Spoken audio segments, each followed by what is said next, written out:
이사야 말씀을 통해서요, 마당만 밟는 자가 되지 말라, 이런 주제로 하나님 말씀 전하겠습니다. 이사야 선지자가 남유다의 왕 우시야부터 우리가 들어볼 이름이죠, 히스기야까지 약 60년 정도의 활동을 했던 내용을 기록한 책이 바로 이사야입니다.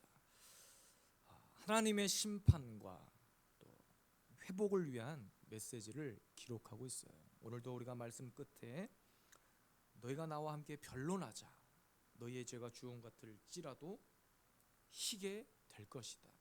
사실 이 말씀만 놓고 보면 얼마나 소망적이에요.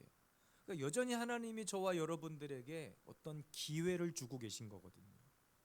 당시 이스라엘 내용의 범죄의 내용이 우리가 읽진 않았지만 그 1장의 앞에 있는 2절에서 9절까지의 이스라엘의 그 악행들이 쭉 기록이 되어 있는데, 한마디로 어떻게 정리하고 있냐면 소돔과 고모라 같았다는 거예요. 소돔과 고모라, 음란했고 또 사람들이 부패했고 온갖 범죄와 타락이 가득했던 시대였던 거예요. 그래서 이사야 1장 4절에 이렇게 기록합니다. 슬프다 범죄한 나라요, 허물진 백성이요, 행악의 종자요, 행위가 부패한 자식이로다. 그들이 여호와를 버리며 이스라엘의 거룩하신 이를 만홀히 여겨 멀리하고 물러갔도다. 하나님 사상으로 하나님과 영적인 교통 가운데 세워졌던 그 이스라엘 백성들이 조금만 틈이 생기면 하나님을 떠나고 부패하고 죄짓고 마치 누구처럼? 마치 누구처럼? 이럴 때는 적용을 하는 거예요. 나처럼, 우리처럼. 여러분 어때요? 우리에게 조금만 은혜가 사라지면 어때요? 하나님 생각이 먼저 납니까? 아니면 돈 생각, 놀 생각, 먹고 살 생각 먼저 나십니까? 이스라엘 백성들이 똑같았다는 거예요. 또 이사야 1장 5절에 보니까 이렇게 기록해요. 너희가 어찌하여 매를 더 맞으려고 패역을 거듭하느냐. 그러니까 하나님께서 이스라엘 백성들에게 채찍을 가하셨단 말이에요. 돌아와라, 정신 차려라. 가깝게는 우리가 잘 아는 광야 시대 있잖아요. 광야 시대. 물론 지나놓고 보니까 그 시간이 이스라엘 백성들에게 참 유익한 영적인 시간이긴 했지만 왜 광야에 들어가게 된 거냔 말이에요. 하나님을 두려워하지 않고 원망했고 불평했고 3, 4일이면 가야 될 거리를 40년 뺑뺑이를 왜 돌았냐는 거예요. 그래서 하나님이 이스라엘 백성들에게 이렇게 얘기한 거예요. 아직도 덜 맞았는가? 이미 그 정도 매를 맞았으면 좀 깨닫고 돌아올 때도 됐는데 아직도 매를 벌고 있는 거예요. 마치 이 시대와 같습니다. 타락한 이 시대와 같아요. 여러분 이 시대 너무나 살기 좋으시죠?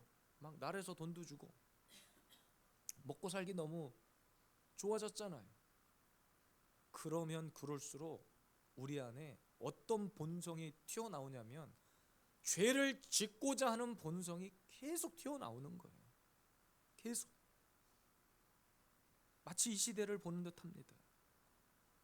교회들마다 세속화되어 간 것은 물론이고 여러 번 제가 설교 중에 이야기하지만 죄를 죄라고 말할 수 없는 시대가 이미 우리나라에 넓게 깔려 있어요. 그래서 시대마다 하나님은 이런 이사야 선지자와 같은 사람들을 세워서 외쳤습니다. 우리가 잘 아는 예레미야 선지자, 기타 등등 구약의 선지자들을 보면 다, 그래서 예레미야 선지자도 별명이 뭐예요? 눈물의 선지자잖아요. 눈물의 선지자. 눈물을 흘리며 통에 자복하며 시대의 아픔을 외쳤던 선지자가 바로 구약의 그런 선지자들이에요. 부족하지만 저도 할 수만 있으면 이런 시대의 아픔을 외칠 것입니다. 그래서 때로는 주일날 여러분 나오시면 좀 위로도 받고 힘을 얻고 돌아가야 되는데 목사님이 주일마다 설교가 맨 우리를 때리는 설교만 하시네 생각하실 수도 있어요. 근데 여러분 그것이 주님이 주시는 이 시대를 향한 마음이라는 사실입니다. 우리가 사랑해야 되는 거 다 알잖아요. 주님이 우리의 위로자가 되신다는 거 다 아시잖아요. 근데 뭐 또 매주마다 위로만 받으시려고 그래. 때로는 여러분 하나님의 말씀을 통해서 매를 맞는 수준의 그 말씀을 통해서 우리가 각성해야 될 때가 있습니다. 지금 이 시대는 그런 시대예요.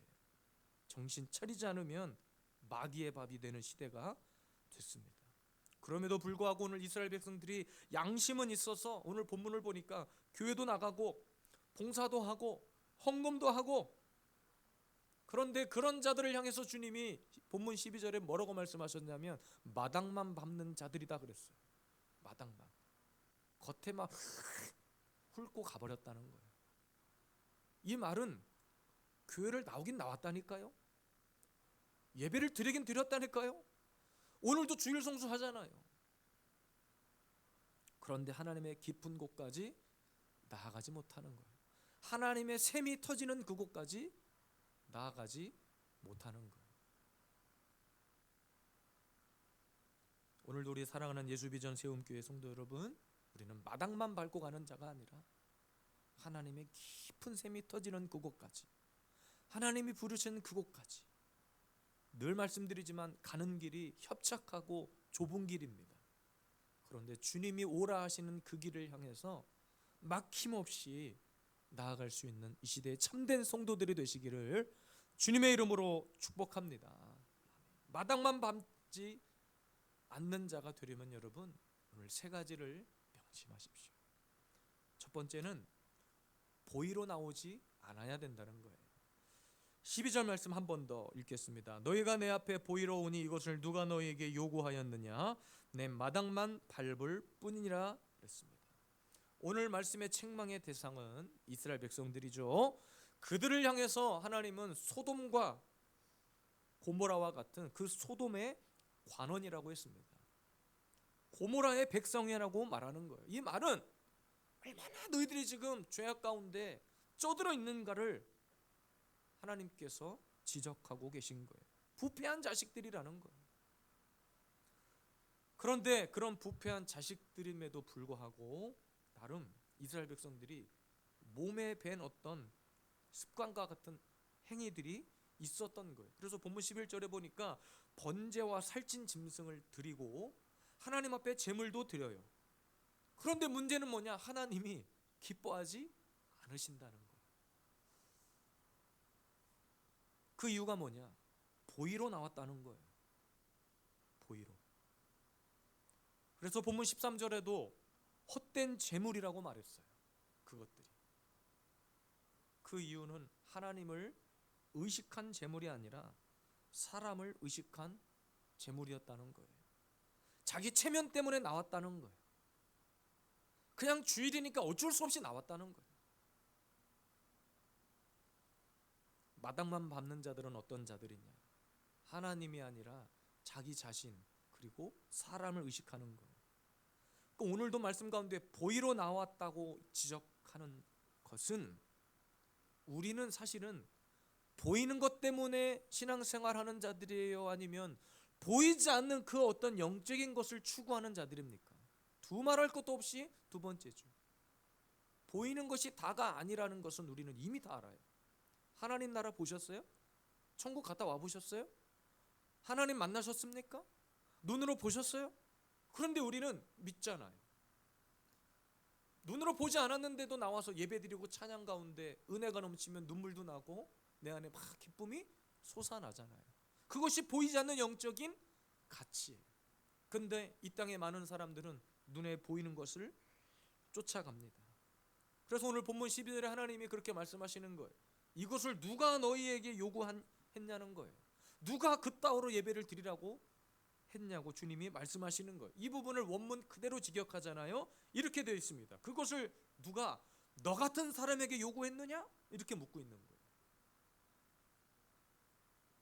어떤 신학자는 이렇게 기록했어요. 그따위 헛된 것을 너희에게 요구하였느냐? 굉장히 심한 말이잖아요. 기분 나쁜 말이잖아요. 나 오늘도 예배 드리러 왔는데 목사님 오늘 예배 드리러 온 사람들한테 그러니까 제 말이 아니라 성경에 기록된 하나님의 통탄에 잠긴 말씀입니다. 13절에 보니까 성회와 아울러 너희들이 악을 행한다라고 했습니다. 그러니까 교회에 나오는 것을 핑계로, 예배를 드리는 것을 핑계로 자신을 과시하고 잔치하는 자들, 자기 드러내는 자들, 하나님의 영광이 아니라 자신의 유익을 위해서 사는 자들에게 하시는 책망이에요. 이런 자들은 하나님을 두려워하지 않습니다. 하나님을 두려워하지 않기 때문에 이런 악행을 저지르는 거예요. 하나님보다 재물을 더 중요시 여기는 사람들, 그런 죄를 지금 지적하신 겁니다. 이런 자들을 향해서 주님이 마당만 밟는 자들이라. 여기서 당시 마당은 솔로몬의 성전 그 앞들을 말하는 거예요. 그러니까 성전 말씀의 깊은 샘 안으로 들어오지 못하고 겉에서 맴도는 자들을 이야기하는 거예요. 형식만 가지고 수박 거달기식으로 겉에만 맴도는 자들을 이야기하는 겁니다.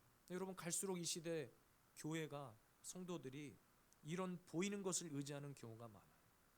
깊은 옹달샘으로 나아가지 못하고 말씀의 샘으로 나아가지 못하고 그냥 종교 생활을 하는 거예요. 그냥 교회 생활을 하는 거예요. 저와 여러분들은 종교 생활, 교회 생활이 아니라 믿음 생활이고 영적인 생활이고 믿음 생활입니다. 교회 나오는 것이 나쁘다는 것이 아니에요. 예배를 드려 하는 것은 당연한 거죠. 성도로 부름받은 저와 여러분들이 첫 번째 책무가 바로 하나님을 예배하는 거잖아요. 그런데 이것이 갈수록 내용은 사라지고 그 안에 담겨진 영적인 깊은 의미는 사라지고 말씀은 사라지고 형식만 남아있는 경우가 많다는 거예요. 금요일 저녁에 여러분, 갑자기 저희 동기 목사님 한 분이 저희 교회를 찾아오셨어요. 그래서 이런저런 사역 얘기를 나눴습니다. 교회에서 나누다가 얼른 가서 식사하고 다시 돌아와서 또 예배 드리기 전에 또 대화를 나누고. 근데 그분이 이런 얘기를 하셨어요. 자기 이제 원래 인도네시아 선교사님으로 이렇게 헌신하시고 하시다가 한국에 들어오셨어요. 코로나 터지기 전에 이제 들어오신 거예요. 다시 나가려고 하는데 이제 코로나 바로 전이었기 때문에 나가려고 하는데 사모님께서 건강검진 받고 나가라고 그러신 거예요. 건강검진 받고 나가라고 해서 그럴까 하고 국가검진 그 검진을 받으신 거예요. 근데 그분이 대장암 3기인 거예요. 받았는데 대장암 3기. 놀라지도 않으시는데 대장암 3기라고요. 뭐 암을 여러분 참 가볍게 여기시는 건 좋은데 내 얘기 아니라고. 저는 깜짝 놀란 거예요. 저는 그냥 조금 몸이 아프다고만 얘기만 들었지 대장암 3기 얘기는 처음 들은 거예요. 그 5년 동안 투병 생활하시고 암 치료하고 막 이렇게 해가지고 지금은 거의 완치가 되신 거예요. 그분이 이런 얘기를 하시는 거죠. 하나님께서 이 선교사의 사역을 감당하기 위해서 이제 기도했고 준비했기 때문에 다시 인도네시아를 나가려고 저희 교회를 오기 전에, 저를 만나기 전에 한두 달 나갔다 들어오셨대요. 최근에 며칠 전에 들어오셨대요. 다시 이제 이런 어떤 준비하시려고. 근데 하나님이 자꾸 저를 만나라는 감동을 주신대요. 저를 만나라고. 신학교 다닐 때 저와 함께 이렇게 차를 타고 이렇게 왔다 갔다 하시면서 저랑 이렇게 교제했던 분이세요. 저보다 좀 나이는 몇 살 위신데 어쨌든 동기 목사님이신데 참 신실하신 분이에요. 신대원 3년 동안 장학금을 놓쳐본 적이 없어요. 그분 항상 1등만 하셨던 분. 근데 자꾸 감동을 주시더래요. 왜 제가 감동을 이렇게 오셨어요? 하니까 제가 어려운 시기에 개척을 했잖아요. 여러분들은 모르시겠지만 어려운 시기에 개척했어요. 제가 2023년도에 그 전에도 굉장히 어려운 시간을 많이 보냈고 어쨌든 근데 계속 만나서 그 이야기를 듣고 싶은 감동이 찾아오시더래요. 그래서 이런저런 얘기를 해드렸어요. 저도 나름대로 겸손히 얘기한다고 했지만 또 그분이 어떻게 받아들이셨는지 모르겠지만 근데 그분이 마지막에 이렇게 얘기하셨어요. 자기도 선교사로 서원을 했지만 그곳으로 나가긴 나가는데 하나님께서 어느 날 문득 국내에 있는 영혼들을 양육하라는 감동을 주시더래요. 근데 사모님이 이제 커피숍 같은 걸 운영하시는데 그분은 한동안은 거기서 모임을 했는데 어떤 장소가 필요하다는 생각이 들으시대요. 그러니까 제 경험에 대한 이야기도 듣고 개척에 대한 이야기를 들으면서 어떤 지혜를 서로 이렇게 의논하기 위해서 오신 거예요. 그 얘기 이제 이런저런 이야기를 해주고 제가 이제 경험했던 이야기들을 쭉 이렇게 해드렸습니다. 근데 그분이 하는 이야기가 그거예요. 개척을 보통 사람들이 그래서 자기가 그런 얘기를 하면 목사님 그럼 빨리 개척하세요 이렇게 얘기를 한다는 거예요. 왜? 양육할 사람들이 있고 준비됐으니 교회만 있으면 되는 거 아니냐, 개척해라 이렇게 얘기를 하신다는 거예요. 근데 저한테 그런 얘기를 하셨죠. 건물이 필요해서 개척이 아니라 자기는 그냥 사람을 양육할 수 있는 공간은 필요한 거다. 근데 이 땅에 많은 목사님들이 뭘 하냐면 건물을 찾는다는 거예요. 건물.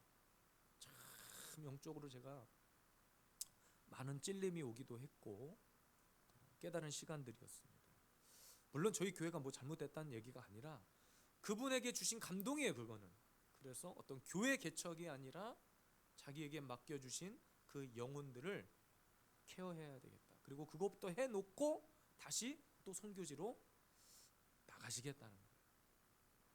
대장한 3기인데 하나님께서 끝까지 그분을 복음을 전하는 신실한 선교사님으로 부르셨다는 거예요.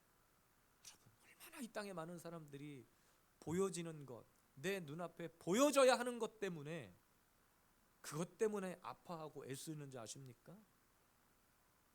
근데 하나님의 나라는 보이지 않는 나라예요. 지금 이 땅에서는 보이지 않는 나라예요. 우리의 영혼이 하나님의 말씀으로 온전히 바로 세워지지 않으면 결코 볼 수 없는 나라입니다. 이 땅에 많은 사람들이 그 눈앞에 있는 것들 때문에 싸우고 헐뜯고 저한테 갑자기 묻는 거예요. 유 목사님 그때 과거에 신학교 다닐 때 다녔던 그 교회는 지금 잘 되고 있습니까? 이렇게 묻는 거예요. 전혀 소식을 모르시니까. 그래서 제가 간단하게 스토리를 말씀드렸더니 기가 막히다는 거예요. 교회가 다 쪼개지고 사라져 버렸잖아요. 기가 막히다는 거예요. 어떻게 그 교회가 그럴 수 있? 다른 교회는 다 그래도 그 교회가 그렇게 될 줄은 생각도 못했다는 거예요. 눈에 보이는 것 때문에 그렇습니다. 오늘 하나님 분명히 저와 여러분들에게 말씀하고 계세요. 보이로 나오지 말아라. 체면 때문에 나오지 말아라. 누구에게 보이기 위해서 헌금 드리지 말아라. 오늘도 마당만 밟는 자가 아니라 마당 깊숙이 말씀의 샘 깊은 곳으로 나아가서 주님 만나고 보이지 않는 그 하나님의 세계를 경험하는 우리 모든 성도들이 되시기를 주님의 이름으로 축복합니다. 두 번째입니다. 마당만 밟는 자가 되지 않기 위해서는요, 스스로 씻으며 스스로 깨끗하게 하라. 16절입니다. 너희는 스스로 씻으며 너희 스스로 깨끗하게 하여 내 목전에서 너희 악한 행실을 버리며 행악을 그치고 그랬습니다. 오늘 분명히 본문의 상황은 분명한 하나님의 진노의 시간이에요. 엄청난 책망이 쏟아지고 있는 거예요. 성경 안에 가장 심한 욕 중에 하나가 소돔과 고모라 같은 놈아 이거예요. 그런데 그것을 이스라엘 백성들에게 하고 있는 겁니다. 자칫 잘못하면 매를 더 맞게 생긴 거예요. 빨리 그 매를 그치도록 하나님의 마음이 돌아서도록 해야 되는데 아직도 깨닫지 못하고 매를 벌고 있는 거예요. 그런데 하나님은 진노 중에라도 한 번 더 저와 여러분들에게 하나님 자신이 어떤 분인지를 보여주시는데 오늘 본문이 그 말씀이에요. 너희는 스스로 씻고 스스로 깨끗하게 해라. 여기서 스스로 씻으라는 말은요, 신체적으로 의학적인 의미에서 자신을 세척하라는 의미예요. 또 스스로 깨끗하게 하라는 말은 이제는 도덕적 의미에서 자신을 성결하게 하라는 말입니다. 근데 이 부분을 원문의 영적인 의미로 찾아보니까 여기 앞에서 씻으라, 그러니까 씻으라가 두 번 나오는데 첫 번째 씻으라 이 말은 단번의 회개, 그리고 그 뒤에 두 번째 나오는 씻으라 이 말은 점진적 성화. 조금 말이 어려울 수 있지만 앞에 씻으라는 단번의 회개, 두 번째는 점진적 성화, 그런 의미가 담겨져 있어요. 여러분 정리하면 마당만 밟는 자가 되지 않기 위해서는요, 예수의 피로, 예수 그리스도의 그 십자가의 피로 우리가 단번에 씻은 바 되는 겁니다. 이것이 첫 번째입니다. 여러분 우리가 예수님을 믿는 그 순간 여러분 세례를 다 받으셨겠지만 세례 받고 신앙으로 고백했죠. 그 순간 예수의 피로 우리의 죄가 단번에 씻어진 거예요. 근데 중요한 것은 그 다음이에요. 날마다 우리는 한 번 씻은 그 죄는 변하지 않지만 점진적 성화를 위해서 날마다 하나님 앞에 엎드려 기도하고 예배하고 회개하고 이 과정을 통해서 우리는 성장해 가는 거예요. 이것이 점진적 성화입니다. 우리가 씻을 수 있는 유일한 단서는 예수의 피입니다. 할렐루야. 예수의 피로 우리는 씻음 바 되는 거예요. 그래서 예수의 피로 씻음 바 된 사람들은 날마다 회개의 삶을 통해서 점진적 성화를 이루어가는 거예요. 그러니까 여러분 어떤 이단은 예수의 십자가에 우리가 구원받았기 때문에 더 이상 회개할 필요가 없다고 말해요. 이 구원파예요. 구원파 이단입니다. 맞는 말이라고 여기는 사람들이 상당히 많아요. 그들의 이론을 듣다 보면 맞아, 예수의 피로 내가 구원받았는데 날마다 내가 뭘 회개해야 되지? 그런데 한 가지는 알고 한 가지는 모르는 거예요. 점진적 성화를 놓친 겁니다. 날마다 하나님의 백성으로 살아가는데 우리가 지금 어디 살고 있어요? 이 땅에 살고 있잖아요. 아직은 하나님 나라 가기 전에 아직 땅에 살고 있잖아요. 땅에 살고 있기 때문에 땅에 사는 동안은 아직 마귀의 역사, 귀신의 역사가 우리를 호시탐탐 노리고 있어. 이때 그 어둠의 권세를 이기는 힘이 뭐냐? 날마다 주님 앞에 회개하고. 왜? 싸워야 되잖아. 마귀와 어둠의 권세와 싸워야 되잖아. 그래서 주님도 회개에 합당한 열매를 맺어라 그랬습니다. 근데 열매 아직 안 맺으셨잖아요. 합당한 열매를 위해서 날마다 우리는 싸워야 돼. 그러니까 회개가 무엇인지 아직 모르는 사람은 아직 덜 씻은 거예요. 마당만 밟고 있기 때문에 내가 뭘 회개해야 되는지 모르는 거예요. 우리 뭘 회개해야 돼요? 오늘 늦잠 잔 거 회개해야 돼요? 길 가다가 침 뱉은 거 회개해야 됩니까? 아니요. 여기서 말하는 회개는 하나님 말씀 뜻대로 살지 못한 거 회개하라는 거예요. 말씀대로 온전히 내가 살아내지 못한 거, 말씀의 뜻대로 순종하지 못한 거 돌아보세요. 제가 여러분들이 뭘 순종하지 못했는지, 어떤 말씀의 뜻대로 살지 못했는지는 몰라요. 그러나 하나님이 오늘도 말씀 가운데 여러분들에게 주시는 감동이 있으실 겁니다. 맞아, 이번 한 주간 내가 이 부분이 무너졌다. 이 부분 때문에 하나님이 나를 통해서 책망하시는구나, 깨닫게 하시는 것들, 그거 회개하시라는 거예요. 그것 때문에 하나님 앞에 우리가 더 깊이 나아갈 수 있다는 거예요. 에덴 동산에서 여러분 마귀의 유혹은 어떤 유혹이었습니까? 결국 그 유혹 하나 때문에 아담과 하와가 선악과를 먹었고, 사실 그 마귀의 유혹은 하나님 앞에 회개할 필요 없다 이렇게 얘기한 거하고 똑같아요. 그리고 서로 죄를 전가시키기 바빴잖아요. 너 때문에 그랬다, 너 때문에 그랬다, 네가 먹으라 해서 먹었다. 우린 죄 짓고 항상 이래. 원인을 찾아, 전가시킬 대상을 찾아. 맞아, 내가 부족해서 그랬어, 나 때문이야. 하나님 앞에 이런 자세가 아니라 너 때문에 내가 이렇게 돼. 아담 입장에서 억울하긴 하죠. 하와가 갖다가 먹으라고 줬으니까. 근데 처음부터 그거 먹으면 안 되는 거 아담이 알아요, 몰라요? 알지만 용납해버린 거란 말이에요. 죄를 용납해버렸어요. 선악과를 먹은 것이 문제가 아니라 죄를 용납했다는 거예요. 그것을 회개해야 된다는 거예요. 회개하지 않은 대가가 뭐예요? 에덴 동산에서 쫓겨났다. 자, 여러분, 우리가 교회 나와 오늘도 예배하지만 마당만 밟고 돌아가는 자가 되지 않으려면 날마다 주님 앞에 회개해야 됩니다. 회개에 합당한 열매를 맺어야 합니다. 날마다 점진적 성화를 이루어 가야 합니다. 우리 예수비전 세움교회 성도 여러분들, 힘들지만 날마다 죄와 싸워서 성숙한 자리에 나아갈 수 있기를 주님의 이름으로 축복합니다. 마지막 세 번째입니다. 마당만 밟는 자가 되지 않기 위해서 즐겨 순종해라. 주님 말씀하십니다. 19절입니다. 너희가 즐겨 순종하면 땅의 아름다운 소산을 먹을 것이요 라고 했어요. 여러분, 구약에서 말하는 축복의 개념 두 가지가 있는데, 하나는 장수하는 거예요. 장수하는 법. 그래서 구약에 보니까 기본 몇백 살은 그냥 살아요. 가장 많이 산 사람 몇 살이에요? 하미나. 무드셀라 969살.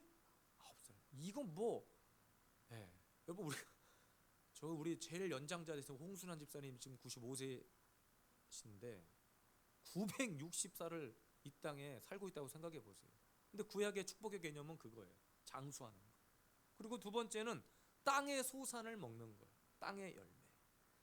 오늘 이스라엘의 죄악 가운데 회개를 촉구하신 뒤에 하나님이 뭘 말씀하시냐면, 야, 이 땅에서 네가 땅의 소산을 제대로 먹으려면 순종해라.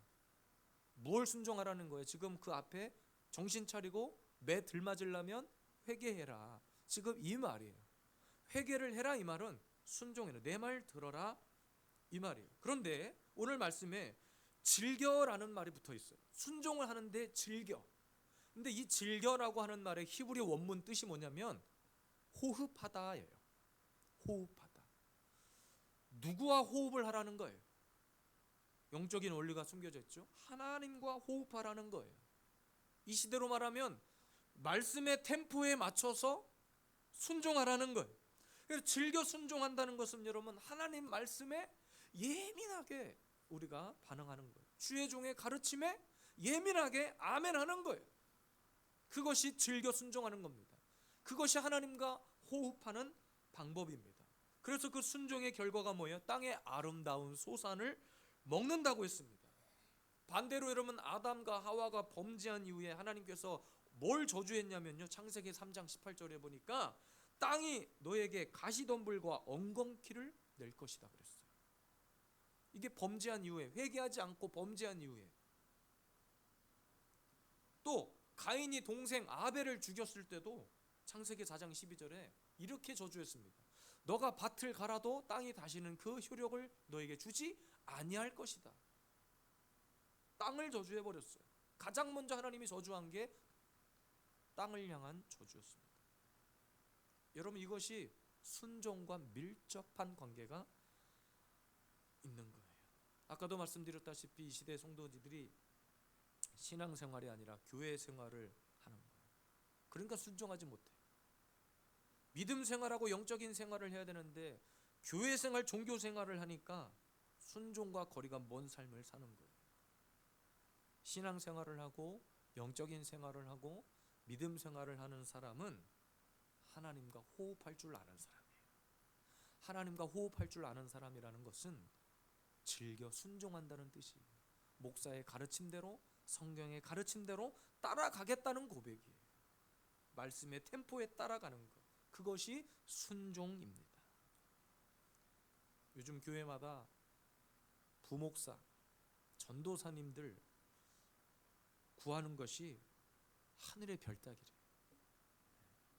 저와 여러분들 과거에 한 10년, 20년 전만 해도 교회에 교육 전도사님들, 부목사님들이 많이 계셨어요. 저도 부목사로 오래 사역을 했었고, 저도 신학교 신대원 입학하자마자 하면서부터 교회 교육 전도사를 시작했어요. 아직 입학식도 하기 전부터 1월 달부터 교육 전도사로 임명받고 사역을 시작했습니다. 그런데 여러분 요즘 제가 아는 큰 교회들이, 교회는 큰데 부목사님들이 안 계세요. 전도사님들이 안 계셔. 근데 그렇게 큰 교회인데 담임 목사님 혼자서 그걸 다 하시는 거예요. 왜 이런 얘기를 드리느냐? 왜 이 시대 교회마다 부목사님들, 전도사님들 모시기가 어려워졌는가? 그 원인이 바로 여기에요.